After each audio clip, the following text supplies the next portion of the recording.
Selamat siang, perkenalkan nama saya Bayu Amrullah Konstantini Nariain dari kelas 12-3 akan memvideokan tentang proses pembelahan sel secara mitosis. Pada video kali ini saya akan menjelaskan tentang siklus sel. Siklus sel adalah fungsi sel yang paling mendasar berupa duplikasi akurat sejumlah besar DNA di dalam kromosom dan kemudian memisahkan hasil duplikasi tersebut hingga terjadi dua sel baru yang identik. Satu kali siklus sel terdiri dari interfase,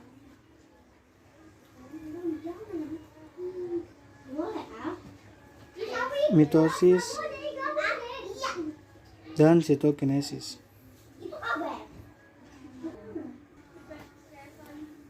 Interfase,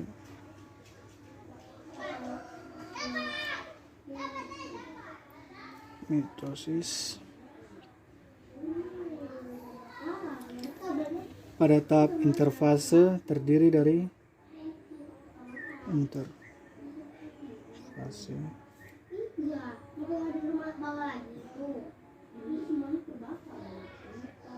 interfase terdiri dari tiga tahap. Tahap pertama adalah G1, yaitu pertumbuhan sel. Pertumbuhan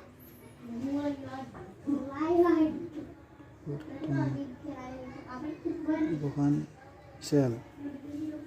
Yang kedua adalah S. Pada tahap S terjadi replika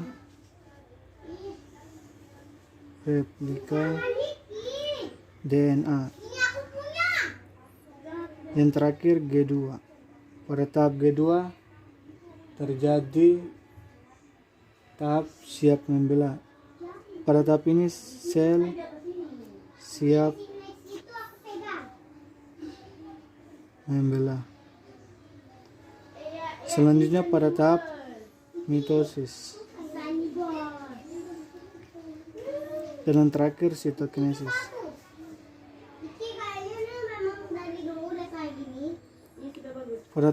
Pada video kali ini saya akan menjelaskan pembelahan sel pada tahap mitosis.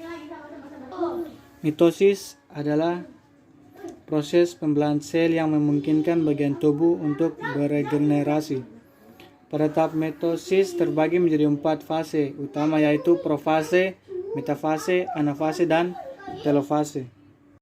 Pada proses pembelahan sel secara mitosis dibagi menjadi 4 tahap. Yang pertama adalah profase. Pada fase ini terjadi pembentukan benang-benang spindel.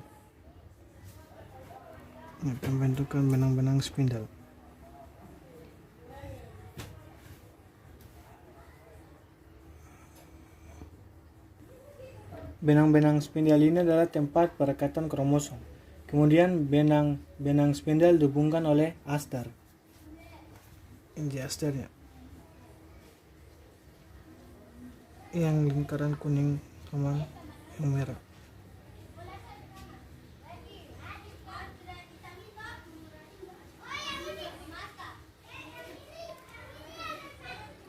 Aster akan bergerak menuju dua kutub yang berlawanan. Bagaimana cara terbentuknya kromatin bersaudara yang di tengahnya ada sentromer? Yang pertama, benang-benang kromatin akan berkondensasi membentuk kromosom.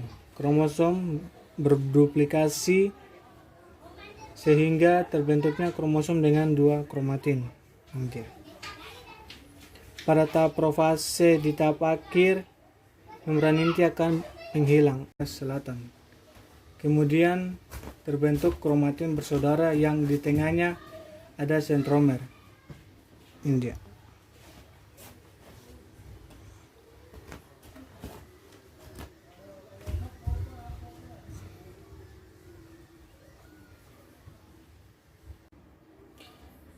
Yang kedua adalah metafase. Fase ini merupakan fase tersingkat karena semua kromosom berjejer segaris lurus satu bidang yang disebut bidang ekuator. Ini bidang ekuator. Segaris lurus.